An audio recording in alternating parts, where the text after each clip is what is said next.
স্বাস্থ্যকর এই আড্ডা নিশ্চয়ই জমে উঠেছে, তবে আমার কাছে আরও কয়েকটা প্রশ্ন রয়েছে যেগুলো আমার খুব ইচ্ছে করছে ওনাদেরকে জিজ্ঞেস করতে।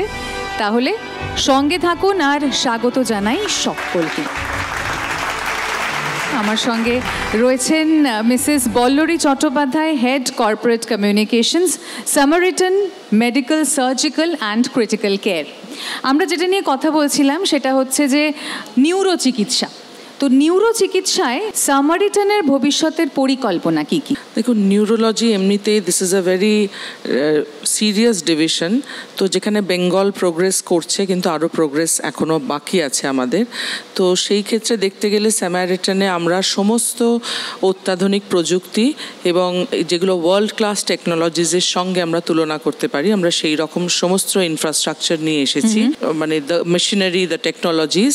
এবং আমাদের ফিউচার চেষ্টাটা এটাই যে এটা আমরা পশ্চিমবঙ্গে affordability is a big question mark, because নিউরোসার্জারির কস্টটা খুব হাই হয়ে যায়। তো সেইটা যাতে আমরা প্রত্যেকের কাছে খুব অ্যাফোর্ডেবল রেটসে পৌঁছতে পারি এবং সকলকে সুস্থ করে বাড়ি পাঠাতে পারি। Right right. আর এবারে আমি আর একবার একটু ডক্টর তপন কুমার কুণ্ডুর কাছে যাব, director Zenith super specialist hospital. কয়েকটা প্রশ্ন আমার জমে রয়েছে, সেটা হচ্ছে যে how can general people identify and respond to gynaecology আর emergencies, obstetrics emergencies, what steps should they take? ইমার্জেন্সিটা দুটো ভাগে ভাগ করা যেতে পারে মেয়েদের ফিমেল পেশেন্টের ক্ষেত্রে। একটা দিক হচ্ছে যে প্রেগনেন্সি, আরেকটা হচ্ছে যে নন প্রেগনেন্সি। আচ্ছা, প্রেগনেন্সির দিকে তাকালে দেখতে হবে ফার্স্ট লাইনেই আসে হচ্ছে একটোপিক প্রেগনেন্সি, যেটা খুবই ডেঞ্জারাস। আর্লি ডায়াগনোসিস না হলে পেশেন্টের লাইফ সেভ করা যায় না।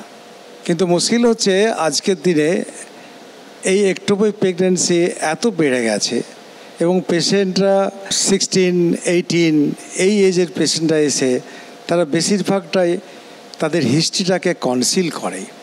তাতে আমাদের ডায়াগনোসিস করতে অনেক দেরি হয় এবং সেক্ষেত্রে আমাদের রেডিওলজিক্যাল মানে আল্ট্রাসাউন্ড এসব নিয়ে করতে অনেক টাইম লেগে যায়। সেক্ষেত্রে পেশেন্টদের কন্ডিশন খুব ডিটোরিয়েট করে যায়। তার মধ্যে একটোপিক রাপচার হলে পেটের মধ্যে মানে সোজা ভাষায় যেটা বলা যায় যে পেটের মধ্যে প্রচুর ব্লিডিং হতে থাকে। পেশেন্টের তখন প্রেসার ফল করে যায়। পেশেন্টকে ইমিডিয়েট যদি তাকে চিকিৎসা না করা যায়, পেশেন্ট কিন্তু আমরা মাদারকে লস করতে পারি। ডাক্তারবাবু, একটা নতুন টার্ম, আমি এই টার্মটা জানি না, আমি জিজ্ঞেস করতে চাই, what is the importance of antenatal checkups? Antenatal যে কোনো সময় প্রেগনেন্সি যার এলো, হ্যাঁ, তাদের ডেলিভারি পর্যন্ত, প্রেগনেন্সি আসার পর থেকে আপ টু ডেলিভারি পর্যন্ত যে চেক আপগুলো আমরা করি সেটাকে বলে অ্যান্টিনেটাল চেক আপ। এই অ্যান্টিনেটাল চেক আপটা খুবই গুরুত্বপূর্ণ। তাতে আমরা মেটারনাল মর্টালিটি রেটটাকে কমাতে পারি। তার প্রেসার হচ্ছে কিনা, তার সুগার হচ্ছে কিনা, তার বাচ্চার গ্রোথ ঠিক হচ্ছে কিনা, তার নিউট্রিশন ঠিক হচ্ছে কিনা, এগুলো আমরা ডিটেক্ট করে সঙ্গে সঙ্গে তাদের অ্যাডভাইস করতে পারি। সেই অনুযায়ী তারা স্টেপ নিলে এতে মেটারনাল মর্টালিটি রেট অনেক কমানো যায় এবং তার সঙ্গে মানে অনেক পুষ্টিকর বাচ্চাও ডেলিভারি হতে। রাইট। আমার কাছে আর একটা প্রশ্ন রয়েছে, সেটা হচ্ছে যে allowing a patient's husband in the labour room, মানে এটা কতটা প্রয়োজনীয় বলে আপনার মনে হয়? What are the advantages? হ্যাঁ, এটা আজকের দিনে আমাদের এটা মানে খুবই চালু হয়েছে।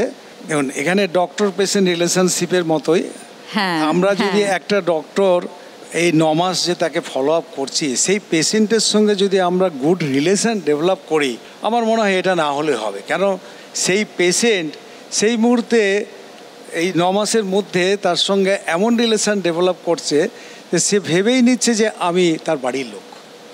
সেক্ষেত্রে কিন্তু না থাকলেও হবে। আর এক্ষেত্রে হাজব্যান্ড বা তার বাড়ির কোনো রিলেটিভ যদি থাকে, সেটা ডেফিনেটলি পেশেন্টের পক্ষে খুবই ভালো, কারণ তারা একটা সাহস পায় ডেলিভারি হতে। রাইট। আমি আরেকবার একটু কথা বলছি ডক্টর সুমন মুখোপাধ্যায়ের সঙ্গে, principal and managing trustee NCRI hospital. So doctor মুখোপাধ্যায়কে জিজ্ঞেস করব যে প্রেসিশন মেডিসিন কথাটা আমরা প্রায় শুনছি, তো এই প্রেসিশন মেডিসিন ব্যাপারটা কি? প্রিসিশন কথাটার অর্থ হচ্ছে নির্ভুল, to the point, to the point, precise treatment. তো এই প্রিসাইজ ট্রিটমেন্ট করতে গেলে যেটা লাগে সেটা হচ্ছে পার্সোনালাইজ ট্রিটমেন্ট করতে হয়। অর্থাৎ প্রত্যেকটা রুগী কিন্তু প্রত্যেকটা রুগীর থেকে আলাদা।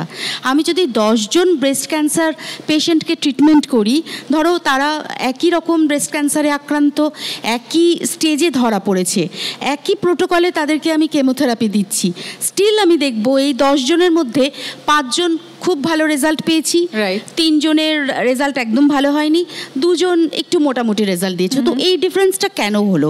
তার মানে এই রুগীদের এই টিউমারেরও কিন্তু একই ব্রেস্ট ক্যান্সার হওয়া সত্ত্বেও টিউমারের যে মাইক্রো এনভায়রনমেন্ট সেটাতে একটা ডিফারেন্স রয়েছে। তো এখন ট্রিটমেন্ট হচ্ছে একেবারে পার্সোনালাইজড। প্রত্যেকটা পেশেন্টের নিজস্ব যে জেনেটিক প্রোফাইল, নিজস্ব যে মিউটেশন, সেটা দেখে নিয়ে সেই মতো টার্গেটেড থেরাপি বা ইমিউনোথেরাপি দিয়ে তাদেরকে ট্রিটমেন্ট করা হচ্ছে। তাতে আউটকাম অত্যন্ত ভালো হচ্ছে। ক্যান্সারে আমাদের নেক্সট জেন সিকোয়েন্সিং বলে ডায়াগনস্টিক্স তো এখন খুব উন্নত হয়ে গেছে। পেট সিটি এখন ম্যান্ডেটারি, পেট সিটি করতেই হয়। রেডিও অ্যাক্টিভ প্রোব দিয়ে পেট সিটি করে আমরা কিন্তু একজনের শরীরের কোথায় কোথায় ক্যান্সার সেল আছে সেটা পা থেকে মাথা পর্যন্ত খুব ভালোভাবে বুঝে যায়। তারপরে যেটা করা হয় সেটা হচ্ছে তার রক্ত থেকেই তার একটা বা টিস্যুর বায়োপসি যে করা হয় সেখান থেকেই নেক্সট জেন সিকোয়েন্সিং করা হয়, অর্থাৎ পেশেন্টের জেনেটিক প্রোফাইল দেখা হয়। সেই জেনেটিক প্রোফাইলে যে যে মিউটেশন তার প্রেজেন্ট আছে, যেমন লাংয়ের ক্ষেত্রে আমরা দেখতে পাই অ্যালক, রস, EGFR এরকম নামের কতগুলো মিউটেশন পজিটিভ হয়। যদি এই মিউটেশনগুলো পজিটিভ থাকে তাহলে আমি এক ধরনের প্রোটোকলে তাকে কেমোথেরাপি দেব বা ইমিউনোথেরাপি দেব। যদি সেই প্রোটোকলটা নেগেটিভ থাকে তাহলে অন্যরকম হবে। এতে দেখা যাচ্ছে যে পেশেন্টের আউটকাম অত্যন্ত ভালো হচ্ছে এবং এখন কিন্তু পেশেন্টরা লাং ক্যান্সার, ব্রেস্ট ক্যান্সার অনেক দিন পর্যন্ত খুব কোয়ালিটি একটা লাইফ লিড করছে। স্টেম সেল ট্রান্সপ্লান্ট, এইটা একটু যদি কিছু বলেন। স্টেম সেল ট্রান্সপ্লান্টেশন কিন্তু মেনলি হেমাটোলজিক্যাল ম্যালিগন্যান্সিতে হয়ে থাকে। সলিড টিউমারে খুব বেশি হয় না, কিছু লিম্ফোমার ক্ষেত্রে করা হয়ে থাকে। কিছু ব্রেস্ট ক্যান্সার যেখানে আমাদের এমন কেমোথেরাপি, অ্যাগ্রেসিভ কেমোথেরাপি দেওয়া হয়েছে যাতে তার হেমাটোপয়েটিক স্টেম সেল নষ্ট হয়ে গেছে, বোন ম্যারো নষ্ট হয়ে গেছে, সেক্ষেত্রে এই ট্রান্সপ্লান্টেশন করা হয়। তো স্টেম সেল তো মাদার সেল, যে মাদার সেলের মানে অনেকটা ওই গঙ্গার মাটির মতো, সেটাকে একটা বাঁদরের যদি ছাপ দেওয়া হয় তাহলে একটা বাঁদর তৈরি হবে, একটা ঠাকুরের মূর্তির ছাপ দিলে তাহলে ডায়াসটা অনুযায়ী একটা সেল তৈরি হয়। তো স্টেম সেলের সেই পোটেন্সিটা আছে, যে কোনো ধরনের সেল সে তৈরি করতে পারে বডির অর্গানের। তো এই জন্য আমরা মানে বোন ম্যারো ট্রান্সপ্লান্টেশন হচ্ছে একটা স্টেম সেল ট্রান্সপ্লান্টেশন, যে ক্ষেত্রে হেমাটোলজিক্যাল ম্যালিগন্যান্সিতে খুব অ্যাগ্রেসিভ কেমোথেরাপি দিয়ে নিজস্ব ম্যারোটাকে নষ্ট করে দেওয়া হয়। তারপরে সেখানে ডোনার ম্যাচড, আর এই ডোনারটা জেনারেলি সিবলিং হতে হয়। তো ডোনার ম্যাচ মানে ভাই বোন, ডোনার ম্যাচড বোন ম্যারো তার বডিতে ট্রান্সফিউজ করা হয় এবং সেই বোন ম্যারোটা আবার নিজের জায়গায় গিয়ে বোনের ভেতরে অটোমেটিক্যালি গ্রাফটেড হয়ে যায়। তাতে কিন্তু এই রোগটার থেকে সে মুক্তি পায়, আরোগ্য লাভ করে। আর আপনাকে যেটা শেষ প্রশ্ন করব আজকে সেটা হচ্ছে যে রোবোটিক সার্জারি কতটা জরুরি? রোবোটিক সার্জারি এখন এসেছে, খুব আপকামিং একটা সার্জারির প্রসিডিওর, যেখানে রোবটের থ্রু দিয়ে সার্জারি হয়। বিহাইন্ড দ্য রোবট কিন্তু একজন সার্জন থাকেন, কিন্তু একজন সার্জনের হাত যে জায়গা অবধি পৌঁছাতে পারে না, রোবট সেখানে সাহায্য করে। রোবোটিক সার্জারিতে লেস ইনভেসিভ হয়, ব্লাড খুব কম লস হয়, পেশেন্ট খুব তাড়াতাড়ি রিকভার করে। Well, thank you so very much. আমি মিস সৌমিলি দত্তর কাছে একবার যাব, director, Vivekananda hospital private limited. Future of healthcare industry in West Bengal through the lenses of next generation healthcare entrepreneur. If you can say about this. Firstly তো এটা তো আমি বলবো যে ডিজিটালাইজেশনের এটা অ্যাগেন ভীষণভাবে একটা ইম্পর্ট্যান্ট রোল প্লে করছে।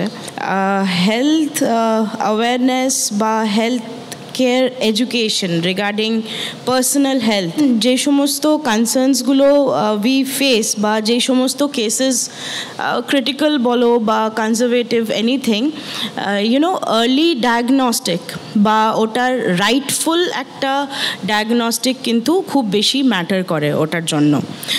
Similarly, if we talk from the healthcare provider's point of view, এটার জন্য affordable health care at a very good advanced technical বা technology know how state of art, আর তার সাথে সাথে খুব এথিক্যাল ট্রিটমেন্টটাও ম্যাটার করে। You know, when a patient comes at your organization, it is about the trust he or she is bringing along with that. So right, such beautifully etched. Thank you so very much. You're welcome. আর আমি এবারে retro Pharma doctor Sourav Kumar Ghosh, Patna metro Pharma, ওনাকে একটু জিজ্ঞেস করব, প্রত্যেকে যে আমরা ওই যে অনেক ওষুধ কিনে রেখে দিই বাড়িতে এমার্জেন্সির জন্য, ধরুন কাশির এক গাদা ওষুধ কিনে ফেললাম, জ্বরের এক গাদা ওষুধ কিনে ফেললাম, হয়তো কোনো দিনও পড়ে যাব, ব্যথা লাগবে, তার জন্য 2 পাতা ওষুধ, হয়তো পড়লাম না নেক্সট 1 বছর, তো ওষুধটা তো নষ্ট হয়ে গেল। তো আপনার কোনো একটা মেসেজ, আপনার এক্সপার্টিজ কি বলছে, আমরা কিভাবে এইগুলো করব, কতটা ওষুধ রাখবো নিজেদের কাছে, যদি একটু আপনি প্লিজ বলেন। ওষুধগুলো রাখার ক্ষেত্রে খুব গুরুত্বপূর্ণ জিনিস এগুলো হচ্ছে রেগুলার একটা টেম্পারেচারের মধ্যে রাখা উচিত, এবং সেই টেম্পারেচার যদি ঠিকমতো মেনটেন করা না হয় তাহলে ওষুধগুলো যে এফিকেসি আছে সেগুলো কিন্তু কমে যায়। সুতরাং এই ক্ষেত্রে আমার মনে হয় যে বাড়িতে এক্সেসিভ ওষুধ রেখে দেওয়াটা বুদ্ধিমানের কাজ হবে না, যতটুকুনি প্রয়োজন ততটুকুনি রাখা উচিত, আদারওয়াইজ এই সমস্ত ওষুধের এফিকেসি আস্তে আস্তে নষ্ট হয়ে যায়। Well, thank you so very much. আর আমি এবারে একটু হোমিওপ্যাথি নিয়ে আরেকবার জিজ্ঞেস করব। আমার সঙ্গে রয়েছেন mister Biswajit Sinha Roy, chairman and managing director national homeo laboratory. এটা একদম আমার প্রশ্ন, আমার মন থেকে আসা প্রশ্ন, যেহেতু আমি হোমিওপ্যাথি নিয়মিত খেয়ে থাকি। হোমিওপ্যাথি ওষুধ খাওয়া is a tedious process, trust me, মানে অনেক দিন ধরে খেতে হবে, সময় মেনটেন করে খেতে হবে, সকাল বিকেল রাত্রির খেতে হবে, তার আগে এটা আধ ঘন্টা আগে বা পরে। যদি কোনো ডোজ মিস হয়ে যায় তো পুরো এফেক্টটাই কি চলে যায়, নাকি ওই ডোজ মিস করলে চলবে না? এটা জাস্ট ফর আওয়ার ভিউয়ার্স যারা দেখছে তাদের জন্য এটি। তো সেরকম কোনো ব্যাপার নেই, একটা ডোজ সকালে মিস করলে সেটা you can always have it in the evening. সুতরাং হোমিওপ্যাথিক ওষুধের ডোজ মিস করলে যে সেটা যে কারণে ইউজ করা হচ্ছে সেটা কাজ করবে না। যদি একটা মজার প্রশ্ন করতে চাই, হোমিওপ্যাথি ওষুধ খুব ভালো খেতে, এমনি এমনি খাওয়া যায়? না, এইটা সবাই বলে, হ্যাঁ সবাই বলে, কারণ বেসিক ইনগ্রিডিয়েন্ট ইজ গ্লোবিউলস, যে মিষ্টি খেতে। হ্যাঁ, এটা আমরা মাঝে মাঝে, মানে আমি তো করেছি, হ্যাঁ 4টে করে বলেছে 6টা করে খেয়ে নিয়েছি। এটা সবাই, হ্যাঁ আমিও ছোটবেলায় আমাদের ফ্যাক্টরিতে গিয়ে গ্লোবুলস খেতাম, কিন্তু সেটা এমনি এমনি খাওয়া যায়, একদমই এমনি এমনি খাওয়া যায় না। আমি I just try to break such মানে গুরু গম্ভীর আলোচনা যেটা এখানে হচ্ছে, অ্যান্ড ইউ নো যারা শুনছে they might be a little scared, and you know we are talking about cancer, we are talking about gynaecology, we are talking about future, and you know আমি অনেকটা আশাবাদী হলাম, অনেকটা হোপ মনের মধ্যে জাগলো যে ঠিক আছে আমি ডক্টর ভট্টাচার্যের কাছে যেতে চাই সব শেষে। আর আপনি যদি আরেকবার যেখানে আমরা ছেড়েছিলাম যে you know the future, the benefits বা কি অ্যাডভান্টেজেস, ওটা যদি একটুখানি আমি জেনে নিই। আমি জাস্ট 3টে পয়েন্ট বলবো ওই কোয়ালিটি কেয়ারের। আমরা যখন কোয়ালিটি ক্যান্সার কেয়ারের কথা বলছি, আমরা স্ক্রিনিং, ডায়াগনস্টিক্স এগুলো করে এসছি।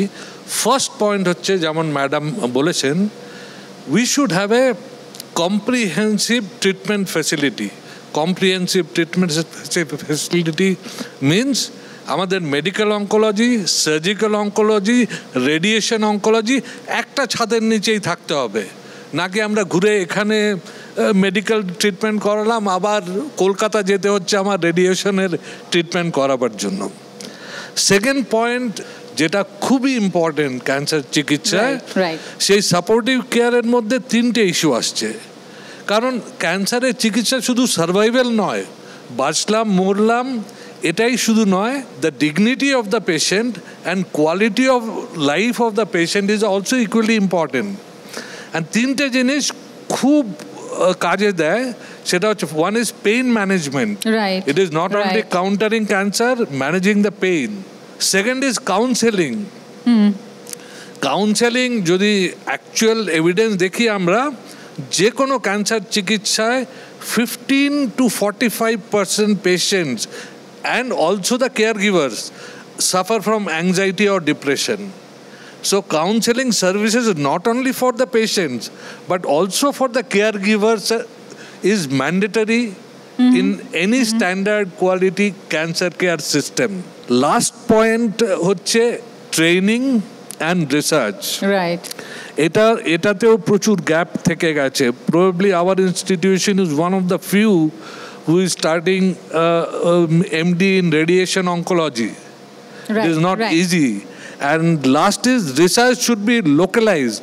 Like in West Bengal, we should research what are the common findings in our setup and what are the treatment outcomes or treatment response in our setup. Right, right. Thank you. Thank you so very much to everyone, to all our eminent guests.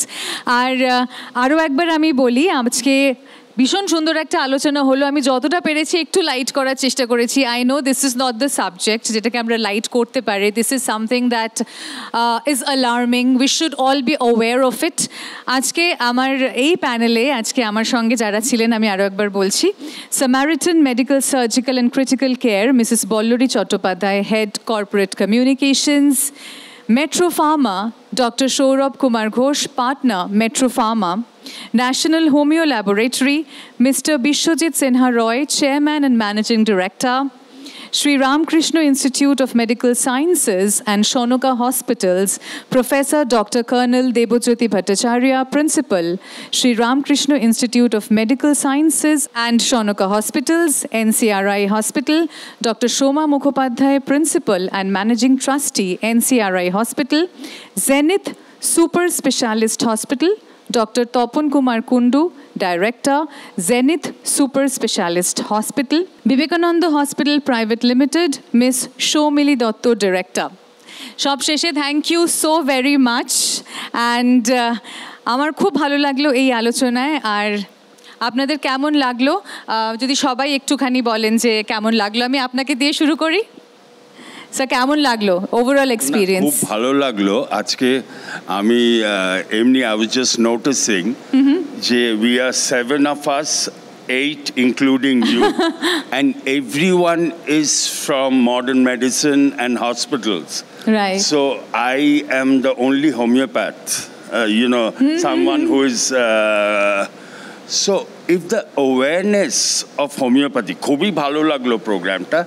If the awareness of homeopathy can be made a little more, আজকে আপনি যদি দেখেন যে কোনো একটা এলাকায়, একটা নেবারহুডে যদি 50টা মডার্ন মেডিসিনের দোকান থাকে, ওখানে একটা we get one homeopathic medicine shop. So the awareness has to be there. So the awareness that homeopathy works, this has to grow.